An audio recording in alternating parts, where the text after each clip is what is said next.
पंचदेव प्रार्थना एक शक्तिशाली मंत्र है। प्रातःकाल सच्चे मन से इसे सुनने से जीवन के सभी दुख तुरंत दूर होने लगते हैं। पंचदेव प्रार्थना को प्रतिदिन सुनने से जीवन के असंभव कार्य भी संभव हो जाते हैं। तो आइए सुनते हैं यह पंचदेव प्रार्थना। गजाननं भूतगणादिसेवितं कपित्थजम्बूफलचारुभक्षणम् उमासुतं शोकविनाशकारकम् नमामि विघ्नेश्वर पादपङ्कजम्। कर्पूरगौरं करुणावतारं संसारसारं भुजगेन्द्रहारं सदा वसन्तं हृदयारविन्दे भवं भवानी सहितं नमामि। शान्ताकारं भुजगशयनं पद्मनाभं सुरेशं विश्वाधारं गगनसदृशं मेघवर्णं शुभांगं लक्ष्मीकान्तं कमलनयनं योगिभिर्ध्यानगम्यं वन्दे विष्णु भवभयहरं सर्वलोकैकनाथम्।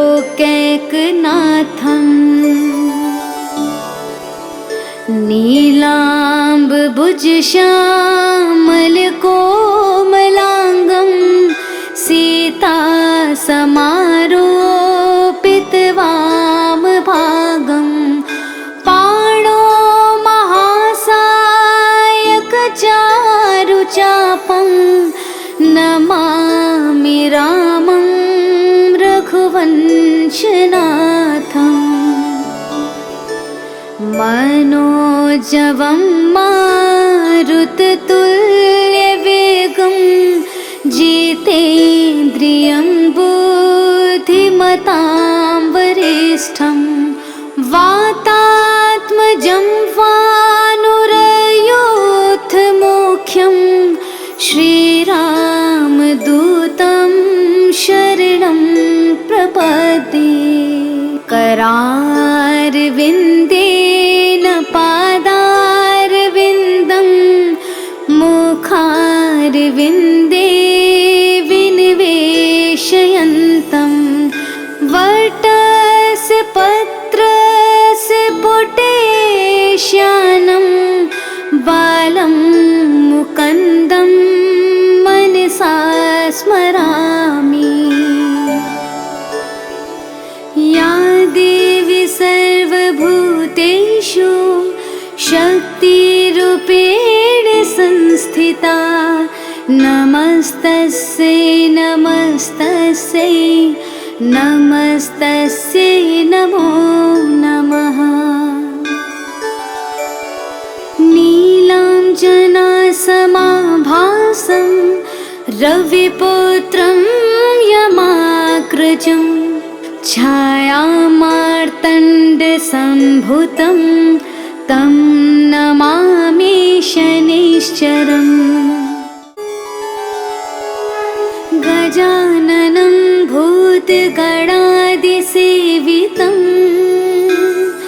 कपित्थजम्बूफलचारुभक्षणम् उमासुतं शोकविनाशकारकं नमामि विघ्नेश्वर पादपङ्कजम्।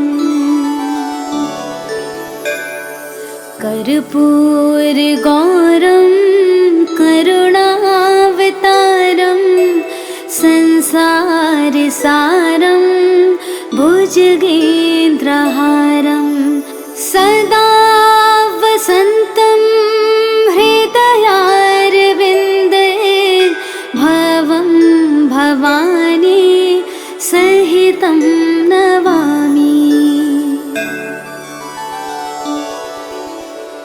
शान्ताकारं भुजगशयनं पद्मनाभं सुरेशं विश्वाधारं गगनसदृशं मेघवर्णं शुभांगं लक्ष्मीकान्तं कमलनयनं योगिभिर्ध्यानगम्यं वन्दे विष्णु भवभयहरं सर्वलोकैकनाथं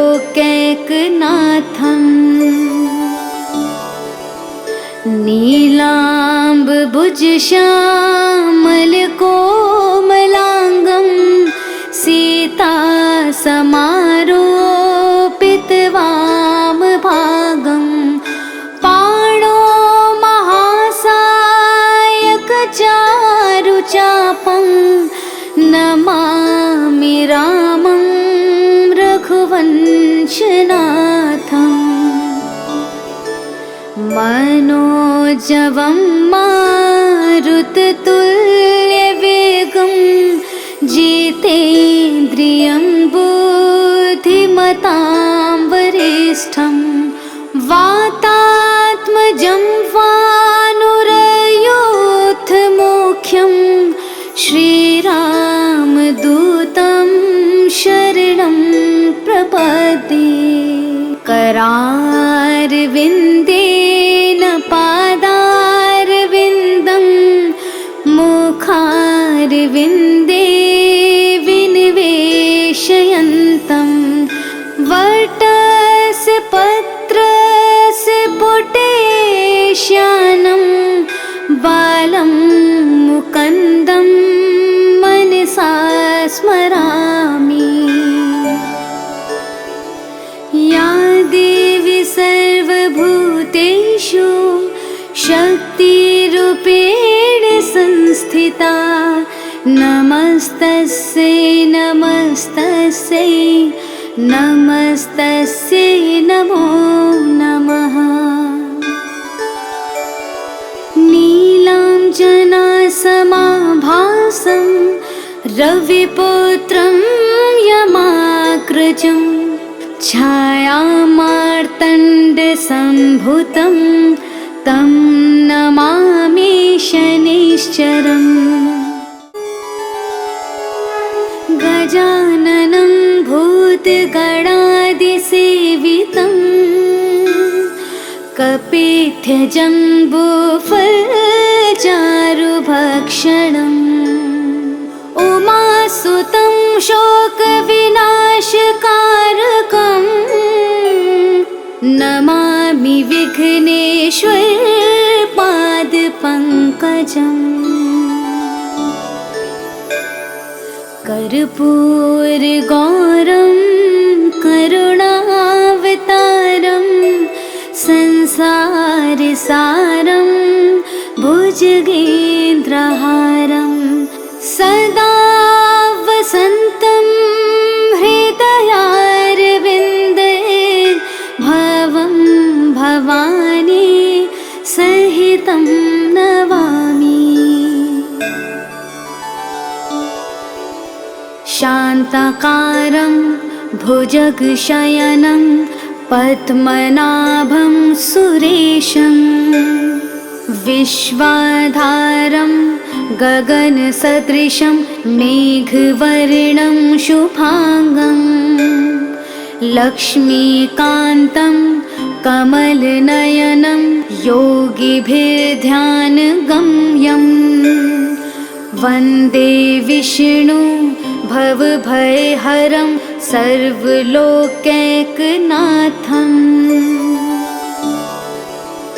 नीलाम्बुजश्यामलकोमलाङ्गं सीतासमारोपितवामभागं पाणो महासायकचारुचापं नमामि रामं रघुवंशनाथम्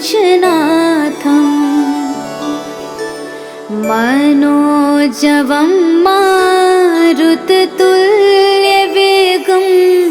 जितेन्द्रियं बुद्धिमतां वरिष्ठं वातात्मजं वानुरयोऽथमुख्यं श्रीरामदूतं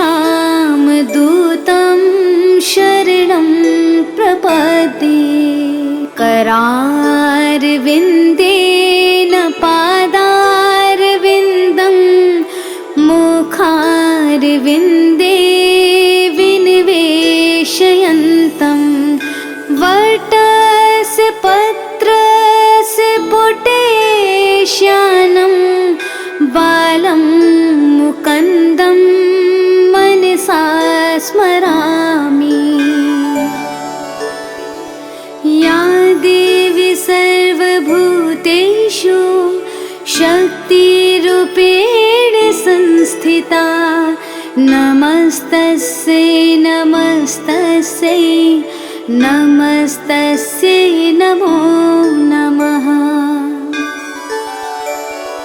नीलाञ्जनासमाभासं रविपुत्रं यमाग्रजं छायामार्तण्डसम्भुतं तं नमामि शनिश्चरम्।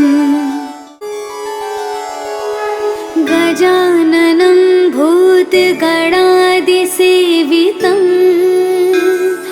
कपित्थजम्बूफलचारुभक्षणम् उमासुतं शोकविनाशकारकं नमामि विघ्नेश्वरपादपङ्कजम्। कर्पूरगौरं करुणावतारं संसारसारं भुजगेन्द्रहारं सदा वसन्तं हृदयारविन्दे भवं भवानी सहितं नमामि। शान्ताकारं भुजगशयनं पद्मनाभं सुरेशं विश्वाधारं गगनसदृशं मेघवर्णं शुभांगं लक्ष्मीकान्तं कमलनयनं योगिभिर्ध्यानगम्यं वन्दे विष्णु भवभयहरं सर्वलोकैकनाथम्।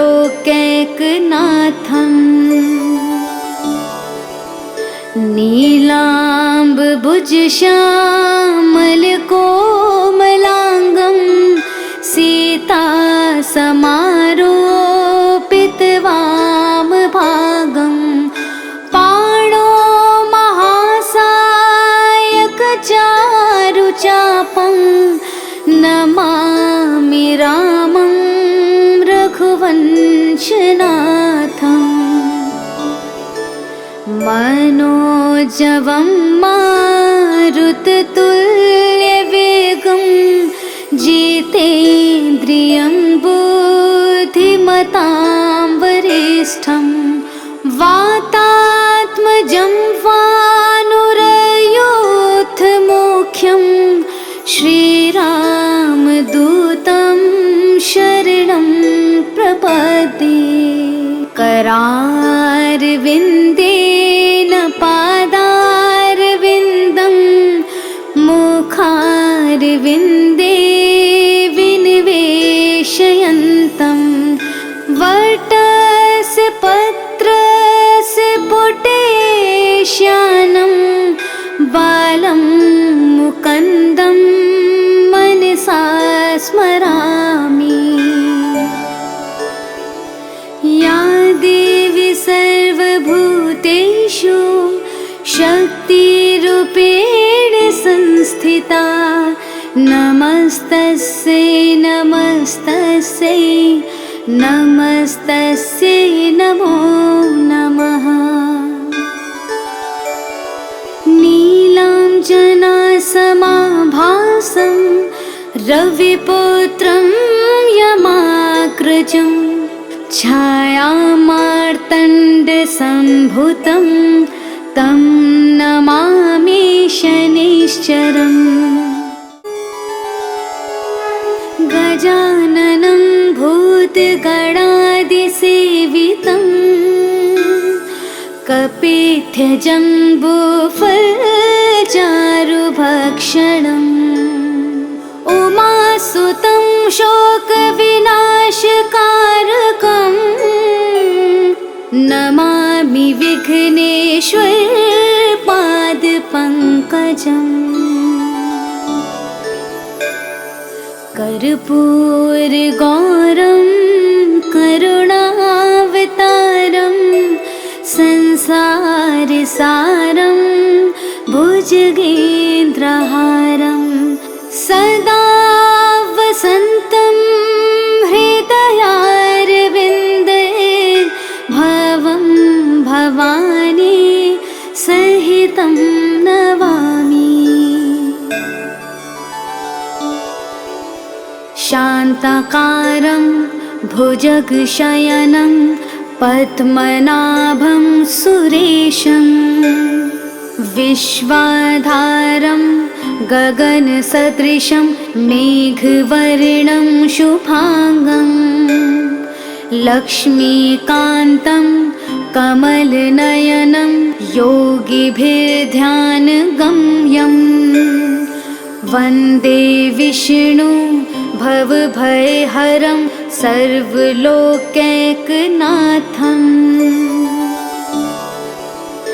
नीलाम्बुजश्यामलकोमलाङ्गं सीतासमारोपितवामभागं पाणो महासायकचारुचापं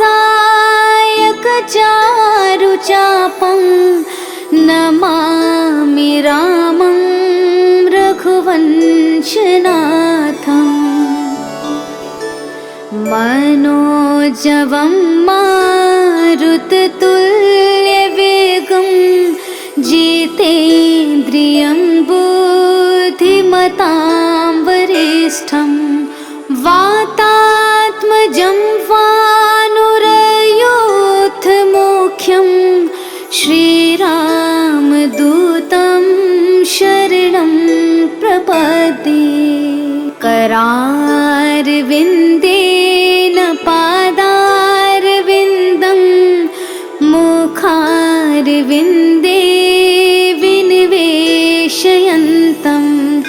वटस्य पत्रस्य पुटेश्यानं बालं मुकुन्दं मनसा स्मरामि। या देवी सर्वभूतेषु शक्तिरूपेण संस्थिता नमस्तस्यै नमस्तस्यै नमस्तस्यै नमो नमः। नीलाञ्जनासमाभासं रविपुत्रं यमाग्रजं छायामार्तण्डसम्भुतं तं नमामि शनैश्चरम्। गजाननं भूतगणादिसेवितं कपित्थजम्बूफलचारुभक्षणम्। उमासुतं शोकविनाशकारकं नमामि विघ्नेश्वरपादपङ्कजम्। कर्पूरगौरं करुणावतारं संसारसारं भुजगेन्द्रहारं सदा वसन्तं हृदयारविन्दे भवं भवानी सहितं नमामि। शान्ताकारं भुजगशयनं पद्मनाभं सुरेशं विश्वाधारं गगनसदृशं मेघवर्णं शुभांगं लक्ष्मीकान्तं कमलनयनं योगिभिर्ध्यानगम्यं वन्दे विष्णु भवभयहरं सर्वलोकैकनाथम् नीलाम्बुजश्यामलकोमलाङ्गं सीतासमारोपितवामभागं पाणो महासायकचारुचापं नमामि रामं रघुवंशनाथम्।